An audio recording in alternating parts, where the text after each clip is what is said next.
बोलो जयकारा बोल मेरे श्री गुरु महाराज की जय। श्री नंगली निवासी भगवान की जय। श्री परमहंस दयाल जी महाराज की जय।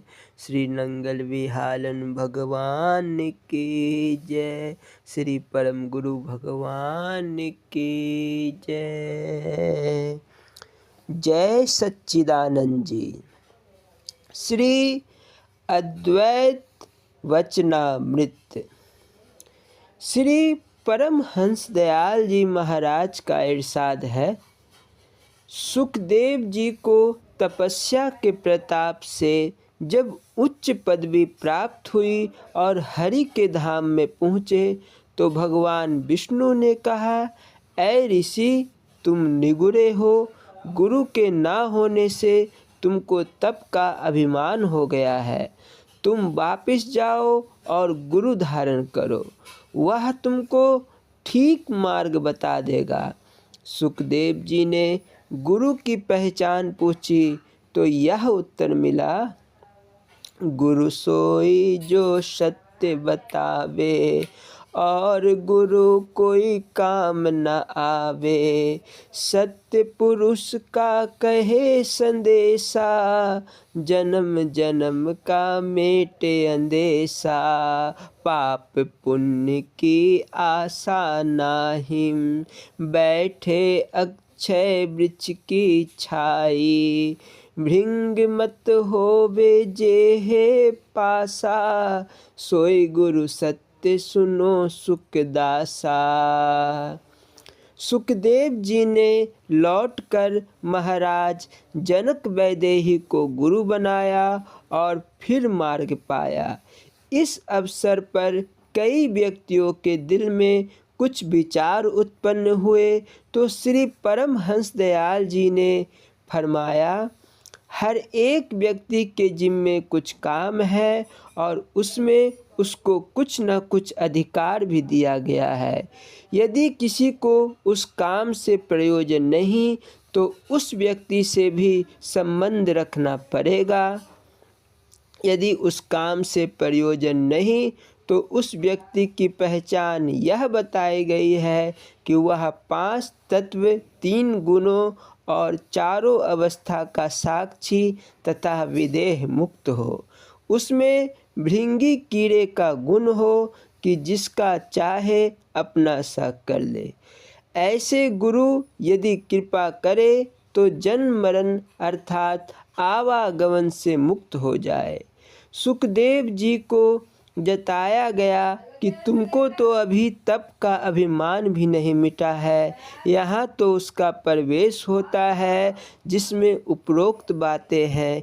इसीलिए पहले तुम उन बातों को प्राप्त कर लो, अर्थात अपनी हस्ती तक मिठा लो, तब इस स्थान पर पग रखने के योग्य होगे। मुख्य बात तो अपने आप को मिटाना है, जिस प्रकार मनुष्य चाहे मिटाए। बोलो जयकारा बोल मेरे श्री गुरु महाराज की जय। श्री स्वरूप दर्शन पाठ, प्रारब्ध और पुरुषार्थ। बोलो जयकारा बोल मेरे श्री गुरु महाराज की जय। ध्यान मूलम गुरुर्मूर्ति, पूजा मूलम गुरुपदम, मंत्र मूलम गुरुवाक्यम, मोक्ष मूलम गुरु कृपा।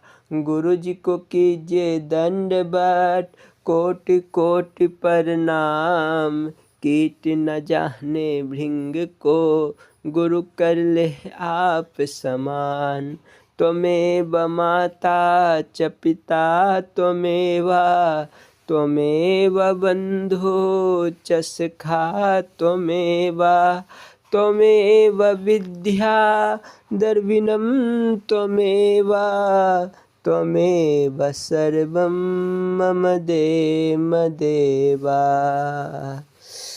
इस अध्याय को प्रारंभ करने के पूर्व यह दास श्री नंगली निवासी भगवान के चरण कमलों में दंडवत प्रणाम करता है। बोलो जयकारा बोल मेरे श्री गुरु महाराज की जय। श्री स्वरूप दर्शन पाठ प्रारब्ध और पुरुषार्थ। हरि ओम।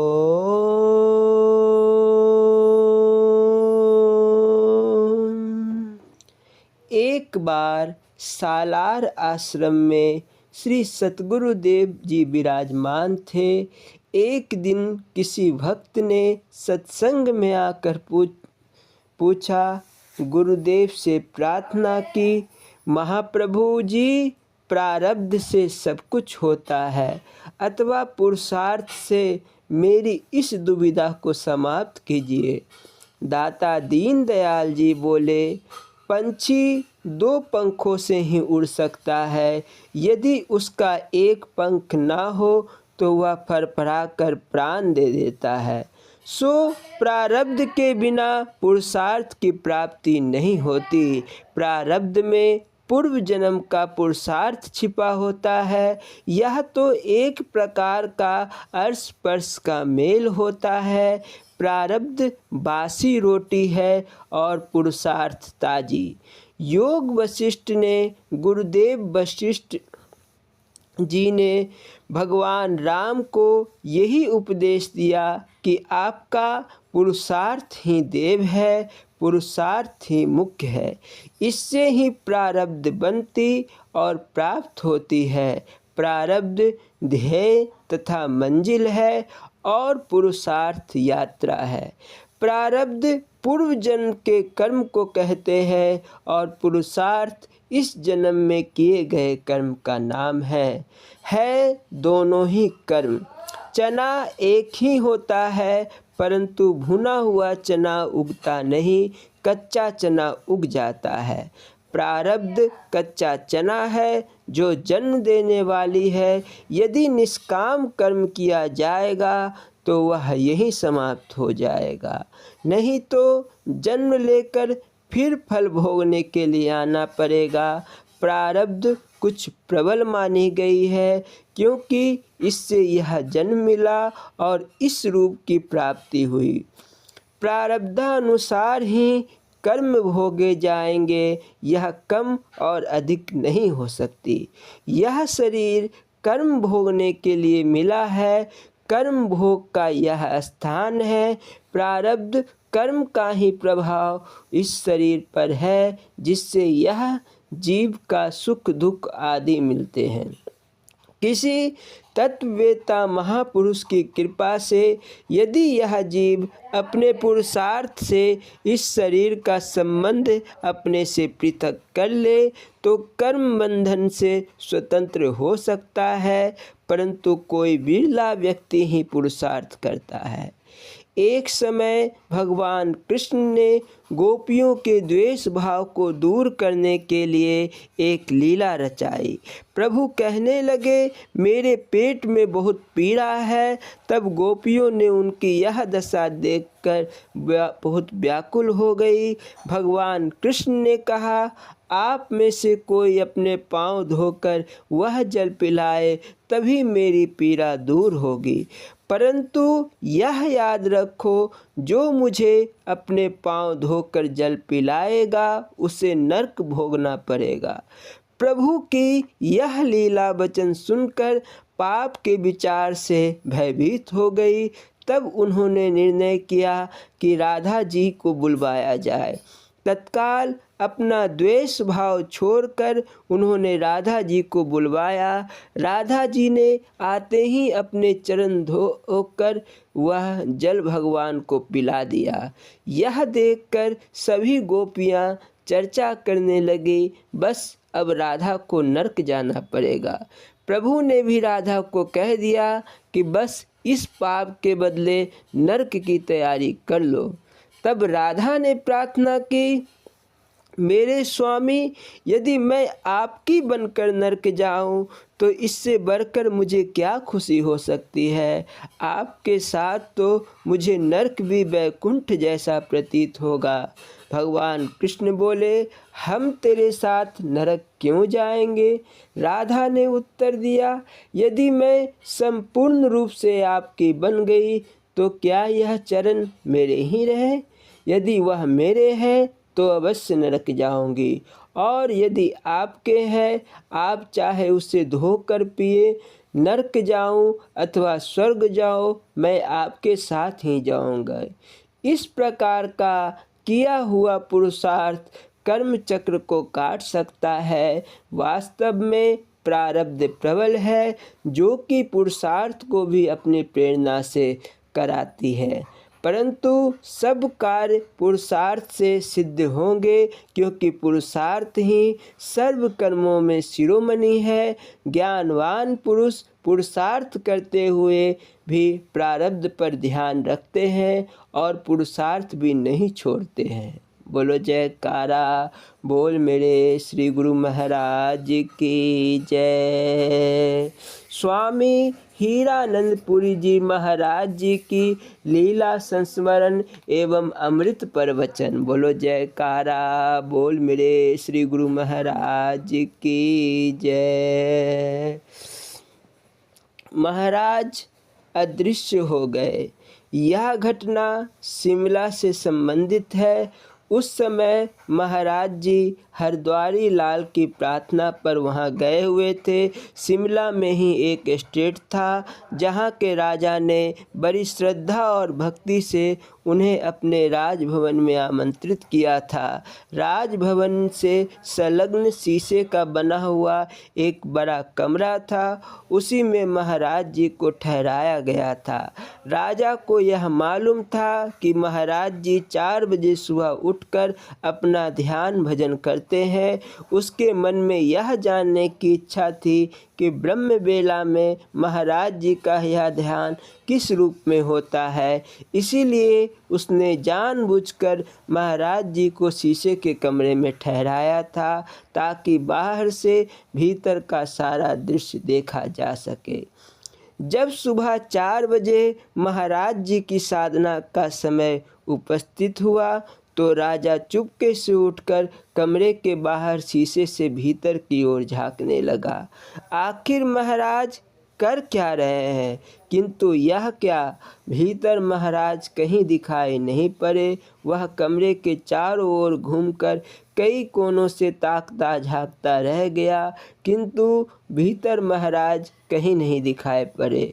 जब ऐसा करते समय काफ़ी बीत गया तो उसे यह देखकर और भी आश्चर्य हुआ कि महाराज जी उसी कमरे से बाहर निकलकर सामने खड़े हो गए। महाराज जी की दैवी शक्ति का उसे एहसास हो गया था। तब से वह महाराज जी का अनन्य भक्त बन गया। बोलो जयकारा बोल मेरे श्री गुरु महाराज जी की जय।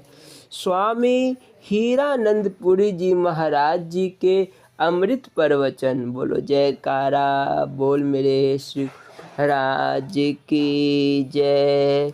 स्वामी हीरानंदपुरी जी महाराज जी जब अपने अमृत प्रवचनों को प्रारंभ करते थे तो प्रारंभ करने के पूर्व हरिओम की ध्वनि लगाते थे। बोलना जी, हरिओम हरिओम हरिओम। यह अध्याय प्रारंभ करने के पूर्व यह दास स्वामी हीरानंदपुरी जी महाराज जी के चरण कमलों में दंडवत प्रणाम करता है। ओम सच्चिदानंदाय नमः। सर्वनियंता साक्षात्कार महत्व। इहा चेदसा कदा बोद्धुम प्राक् शरीरस्य विस्तृसा तथा सर्गेषु लोकेषु सरित्वाया कल्पते। कठोपनिषद अध्याय 2 बल 6 मंत्र 4। अर्थात यदि इस देह में इसके पतन से पूर्व ही ब्रह्म को मनुष्य जान सका तो बंधन से मुक्त हो जाता है। यदि नहीं जान पाया तो इन जन्म मरणशील लोकों में वह शरीर भाव को प्राप्त होने में समर्थ होता है।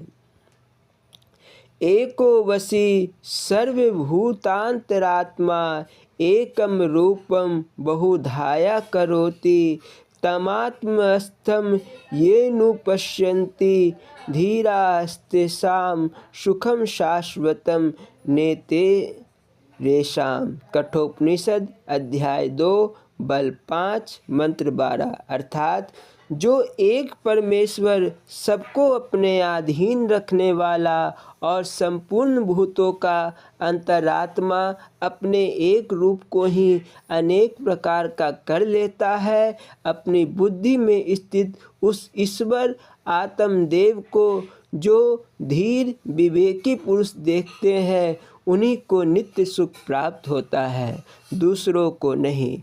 कठोपनिषद अध्याय 2 बल 5 मंत्र 12।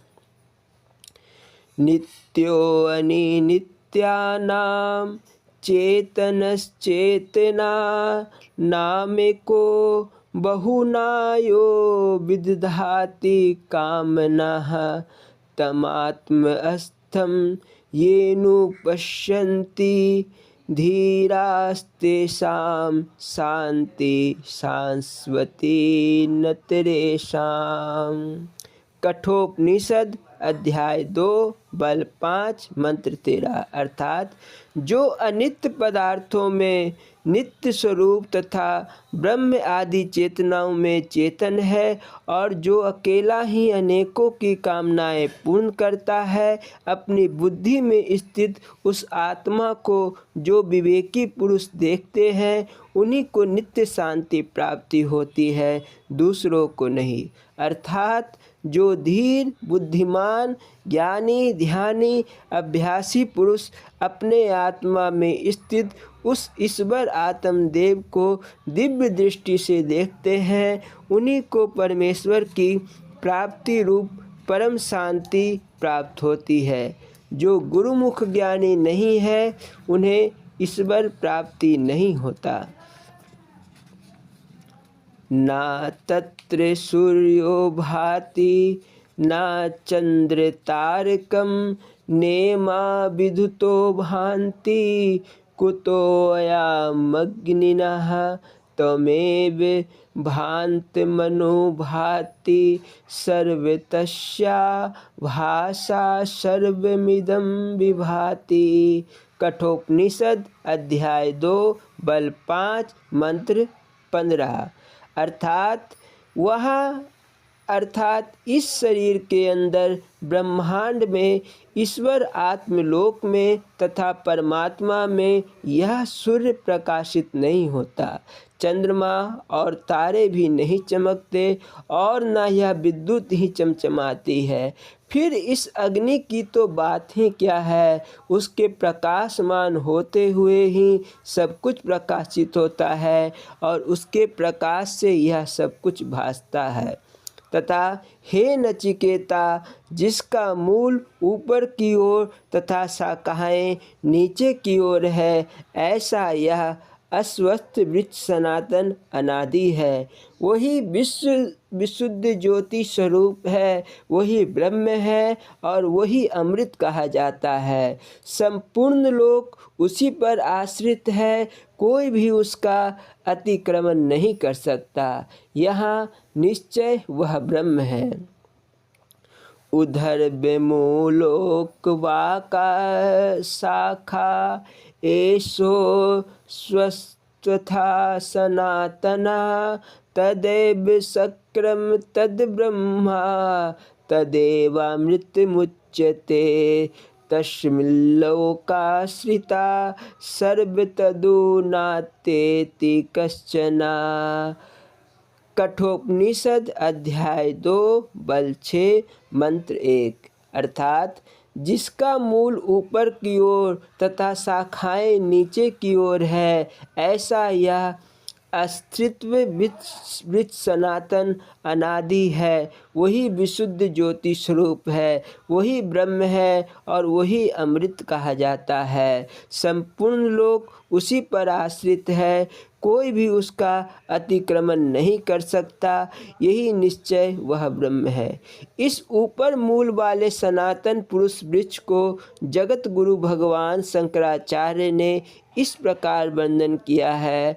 ऊर्ध्व मूल अर्थात जो परमेश्वर का परम पद है तथा परमेश्वर ही सबसे ऊपर और परे पद है, वह ही जिसका मूल है। ऐसा यह अव्यक्त से अस्थावर पर्यंत संसार वृक्ष ऊर्ध्व मूल है। इसका वृश्चन छेदन होने के कारण यह वृक्ष कहलाता है, जो जन्म जरा मरण और शोक आदि अनेकों अनर्थों से भरा हुआ, क्षण क्षण में अन्यथा भाव को प्राप्त होने वाला, माया मृग तृष्णा के जाल और गंधर्व नगरादि के समान हिष्ट नष्ट स्वरूप होने से अंत में वृक्ष समान का भाव रूप हो जाने वाला, केले के खम्भे के समान निसार और सैकड़ों पाखंडियों की बुद्धि के विकल्पों का आश्रय है।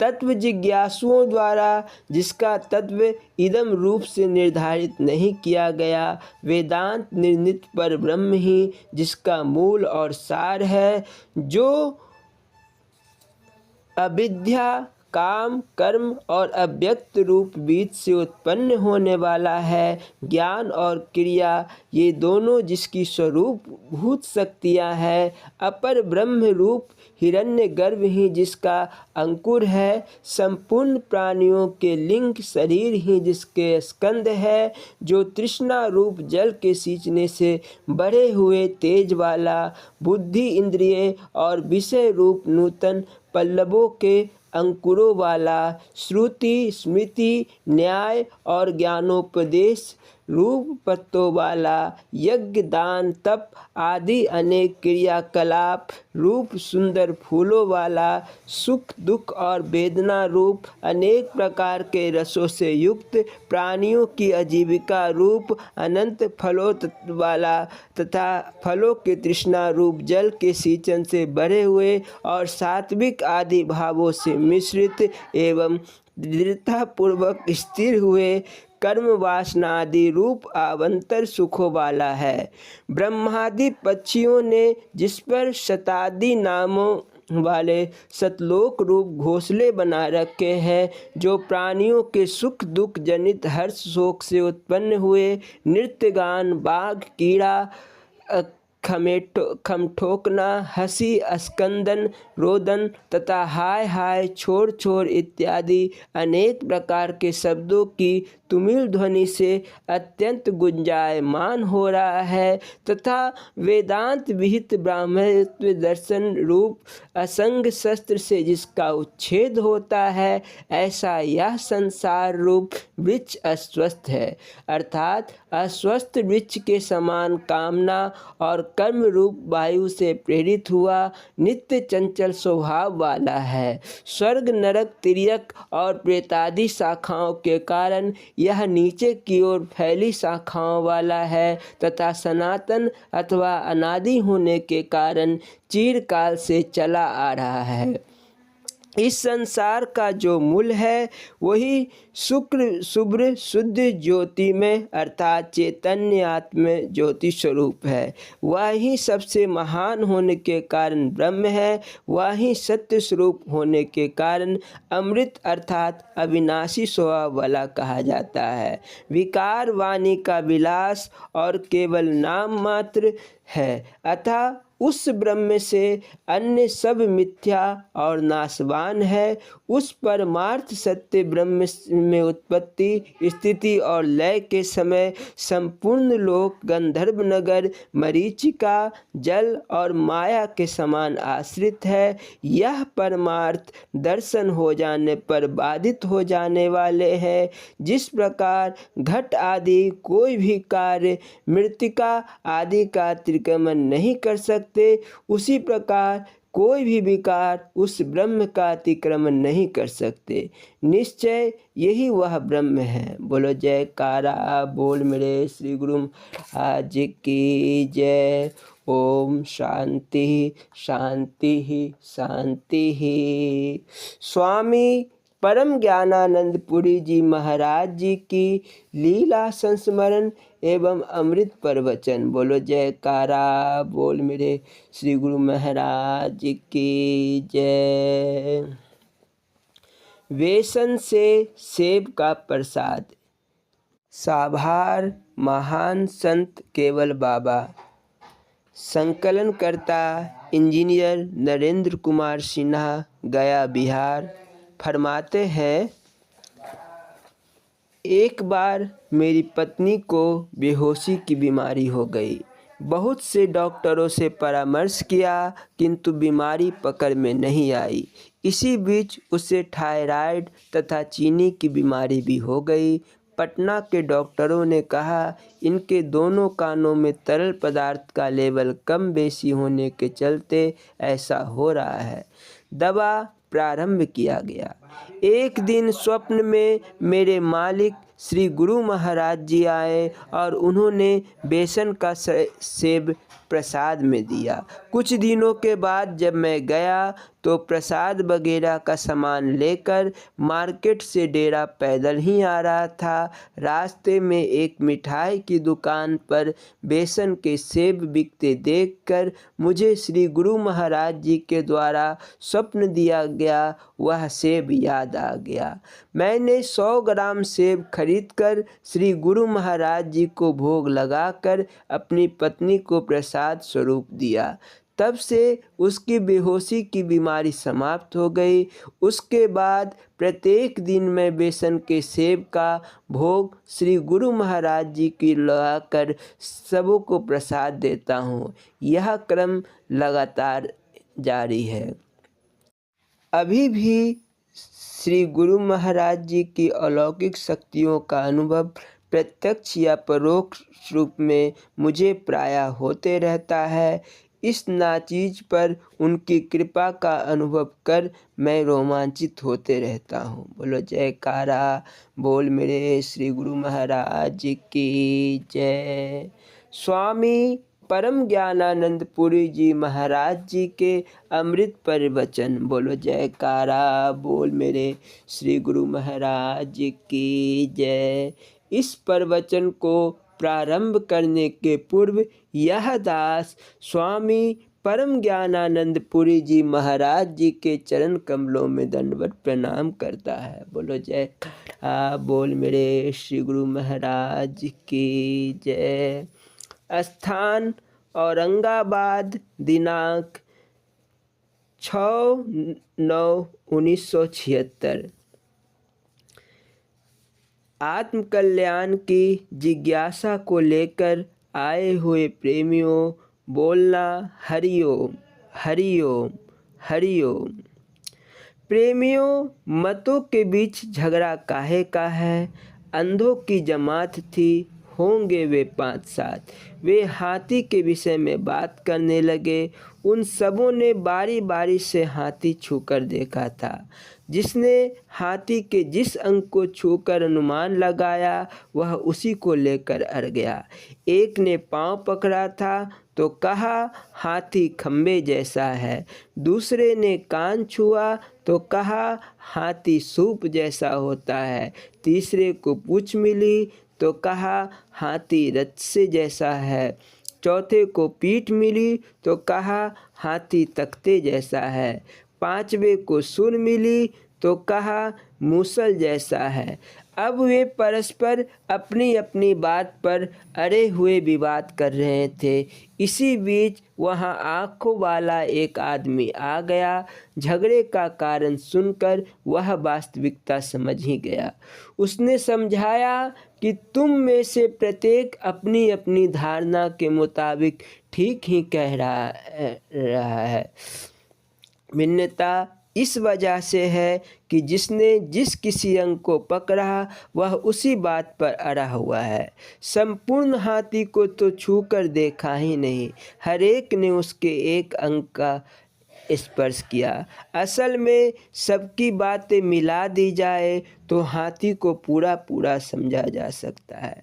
उन अंधों की व्याख्या की तरह सच्चाई सभी मजहबों में एक सी है, कोई गलत नहीं कहता। सभी मजहब कहते हैं सच बोलो, दूसरे की भलाई करो, किसी की हिंसा मत करो। जब यही बात हर मजहब में कही जाती है तब झगड़ा कहाँ से शुरू होता है।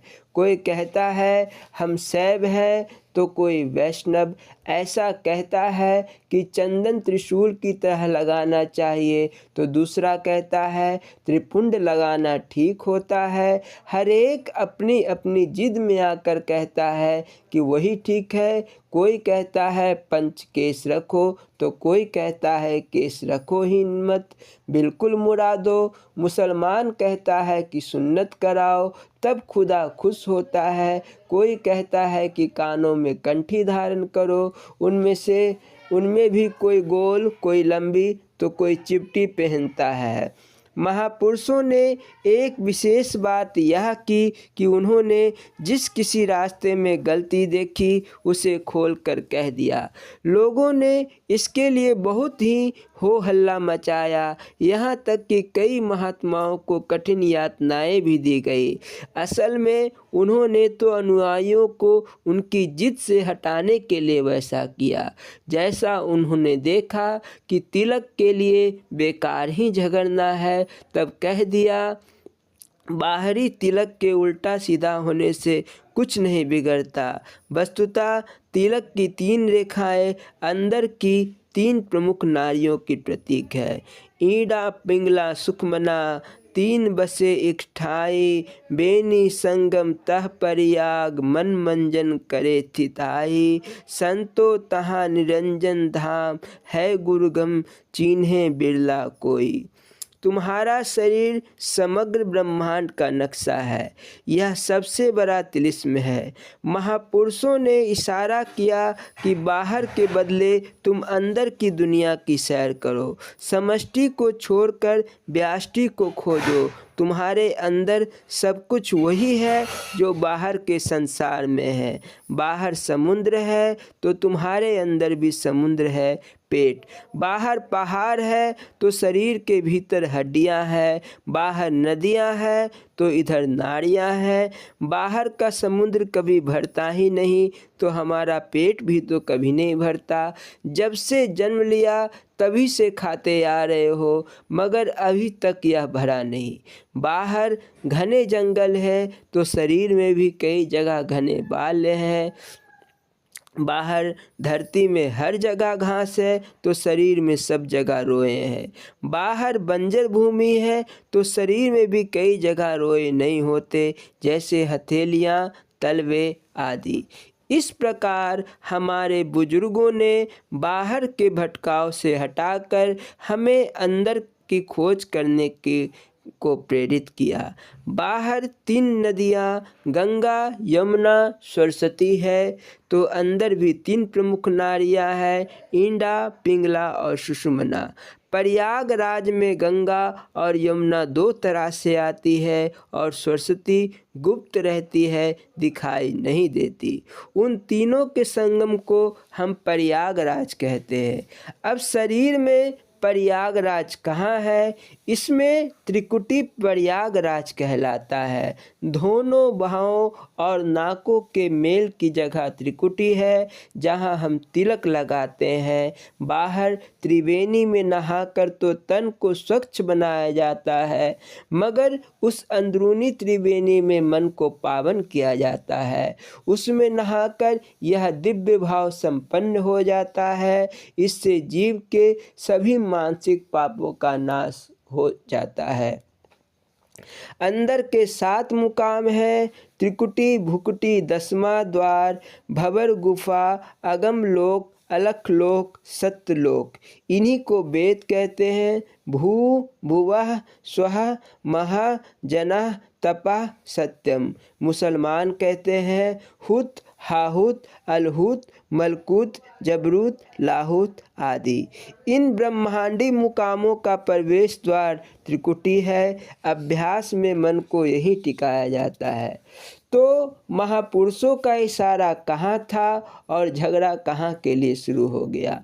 उन्होंने तो सिर्फ हमारे आडंबर पर तानाकाशी की। उनका मकसद वैसा करके हमें पाखंड से छुड़ाना था। बिना सूक्ष्म मन हुए जप ध्यान आदि में प्रवृत्ति होगी नहीं। इसीलिए पहले पहल भक्ति उपासना से मन को शुद्ध और सूक्ष्म बनाना होता है। बिना भक्ति उपासना किए मनमानी जो लोग जप ध्यान में लग जाते हैं वे कारगर नहीं होते। उनका जप असल में जप नहीं होता। माला तो कर में फिरे, जीवे फिरे मुख माही, मनवा तो चहुदुसी फिरे, यह तो सुमिरन नाही। राम राम राम साइकिल लाओ, राम राम राम चाबी लाओ, राम राम राम जरा गाय बांध दो। ऐसे ही तो जप होता है। माला हाथ में फिर रही है मगर मन में साइकिल राम, चाबी राम और गाय राम फिर रहे हैं। महापुरुषों ने कमियां देखी तो कह दिया माला लगकर मूर्ति, पत्थर गंगा जमुना पानी, राम कृष्ण को मरते देखा चारों वेद कहानी। माला आदि के द्वारा वस्तुतः तुम्हारे ऊपर एक दंड कायम किया गया। लड़का जब विद्यालय जाता है तब उसे सबक याद करने को कहा जाता है। यदि नहीं करता है तो उसे 2 घंटे तक दीवार से सटाकर खड़ा रहने की सज़ा दी जाती है। ठीक इसी तरह तुमको भी कहा गया कि ब्रह्म मुहूर्त में उठकर स्नान करो। बताओ जाड़े में उठकर भोर में सिर पर पानी डालोगे तो दिमाग ही ठीक हो जाएगा। असल में इन क्रियाओं द्वारा तुम्हारे मन को दंडित किया जाएगा। उस पर नियमों का अंकुश लगाया गया। तुम्हारे चंचल मन को शासित करने के लिए ही व्रत उपासना जप तप आदि बताए गए हैं। इसलिए मतलब समझकर उन्हें करो। ये नियम ऐसे ही बेमतलब के नहीं बना दिए गए हैं। तत्वज्ञ ऋषियों को बनाई हुई व्यवस्था रंच मात्र भी गलत नहीं है। तुम अभी ही कुछ कर सकते हो, बाद में कुछ नहीं होगा। महाभारत के युद्ध में अर्जुन की उम्र 72 साल और भीष्म पितामह की 170 साल थी। उस उम्र में भी भीष्म सेनापति थे। उन्होंने महाभारत का युद्ध 10 दिनों तक तो स्वयं संभाला। तुम भी करोगे उनके जैसा। यहाँ 50 वर्ष बीतते बीतते लाठी के सहारे चलना शुरू हो जाता है। कहते हो कि बूढ़ा होकर भजन करेंगे। क्या लाइसेंस लिए बैठे हो बुढ़ापे का? पहले ही मर गए तब क्या पता कल सुबह तक ही मर जाओ। जीवन इतना क्षणिक है और दावा करते हो कि 100 साल 500 साल चलेंगे। बूढ़े होने पर सारी दुनिया के संकल्प विकल्प तुम्हारे अंदर घुस जाएंगे। तब दरवाजे पर बैठकर सिर हिलाया करना। उस वक्त घर वाले भी कहेंगे कि बूढ़ा दरवाजे पर बैठा बैठा बकबक करता है। इसीलिए जरा भगवान के बैंक में भी कुछ जमा कर लो, वही जमा धन काम आएगा। इन बैंकों के पैसे को तो तुम्हारे पीछे वाले लूट कर खा जाएंगे। जय गुरु आशीर्वाद। बोलो जयकारा बोल मेरे श्री गुरु महाराज की जय। श्री नंगली निवासी भगवान की जय। श्री परमहंस दया महाराज की जय। श्री नंगल विहालन भगवान की जय। श्री परम गुरु भगवान की जय। जय सच्चिदानंद जी।